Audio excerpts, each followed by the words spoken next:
Audi just dropped something seriously cool.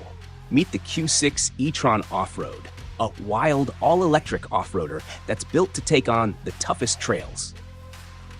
At the heart of the concept is a custom suspension system featuring portal axles, which give the vehicle its unmistakably tall and wide stance. Unlike conventional axles, where the wheels sit at the same height as the axle center, these wheels are positioned much lower on the hubs, thanks to portal gears. With this setup, the Q6 e-tron Offroad delivers an astonishing 13,400 Newton-meters at the wheels. That's a 4,400 Newton-meter jump over a standard setup, and it's available in 10-second bursts when you really need the power.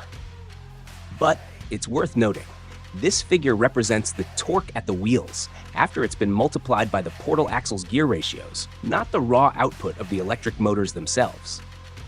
These portal axles were developed completely from scratch, and they boost torque at the wheels by 50% compared to just 20 to 30% from conventional portal axles. The trade-off? A slightly lower top speed of 108 miles per hour, but let's be real, that's more than enough for serious off-roading. And in return, this beast can climb gradients of up to 45 degrees.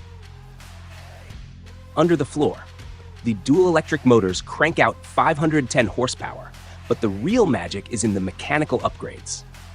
Audi raised the ride height by 160 millimeters and widened the track by 250 millimeters, making this thing look mean and ready to take on any terrain. But here's the big question. What's Audi planning for this concept?